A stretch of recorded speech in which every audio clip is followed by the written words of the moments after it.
49x minus 57y is equal to 172, and second equation is 57x minus 59y is equal to 252. So these equations coefficients are alternate. म्हणजे या दोन इक्वेशनचे coefficient कशा आहेत, alternate आहेत.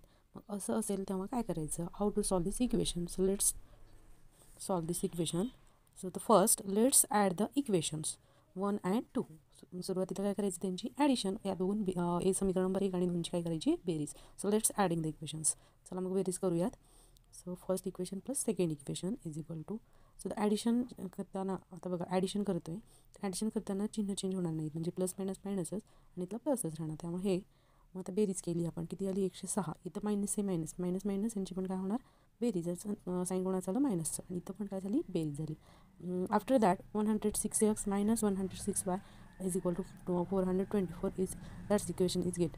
म्हणजे हे इक्वेशन भेटलं आपल्याला. मग आता काय करायचं, 106ने ह्या पूर्ण इक्वेशनला भाग जातो. So dividing the equations by 106. So divide केलं, dividing the equations 106 divide 106 only x, 106 divide 106 remaining only y. So the equation getting x minus y is equal to 106 divide केलं 4 आलं.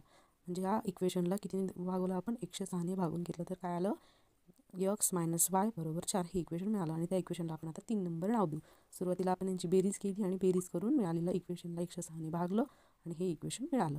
आता सेकंड काय करायचं बघा, now subtract the equations 2 from 1 from 2. म्हणजे आता equation number 1 जे आहे ते 2मधून काय करू, आपण वजा करू. मग आता आपल्याकडे आहे इक्वेशन नंबर 2 कोणते, ते सुरुवातीला घेतलं आपण आणि त्याच्यामधून हे मायनस करतो. इक्वेशन नंबर 2 सबस्ट्रॅक्ट करायला लागलो आपण. इक्वेशन नंबर 1ला सबस्ट्रॅक्ट करतोय कशामधून, 2मधून. मग हे इक्वेशन नंबर 2 घेतलं आणि इक्वेशन नंबर 2मधून मायनस करण्यासाठी हे इक्वेशन नंबर 1 घेतलं. आता आपण सबस्ट्रॅक्शन करतोय. सबस्ट्रॅक्शन करताना काय करायचं, जे आपण इक्वेशन सबस्ट्रॅक्ट करतोय, वजा करतोय, त्या इक्वेशनचे चिन्ह साईन जे आहे ते चेंज करून घ्यायचे. म्हणजे इथे प्लस आहे, इथे मायनस मायनस प्लस मायनस काय होणार, मायनस. तर तिथला मायनस आणि हा मायनस काय झाला, प्लस. हा मायनस, इथला प्लस काय झाला, मायनस. सो द इक्वेशन साईनचे कसे झाले, चेंज झाले. म्हणजे प्लसचा मायनस झाला, मायनसचा प्लस, प्लसचा मायनस.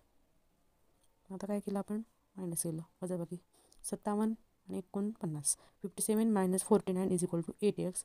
येणाऱ्या उत्तराला मोठ्या संख्येचं चिन्ह दिलं. मोठ्या संख्येचं चिन्ह काय असेल, इथं 57चं 57चं प्लस आहे, त्यामुळं प्लस 8x आन्सर आलं. आफ्टर दॅट प्लस मायनस यांची काय होणार, प्लस मायनस मायनसच, म्हणजेच वजाबाकी होणार, सबस्ट्रॅक्शन होणार. 57मधून 49 गेलं 8, बट इथं साईन प्लसचं काय आलं, तर मोठ्या संख्येला 57 साईन काय आहे, प्लस आहे, त्यामुळे इथं पण प्लस आलं.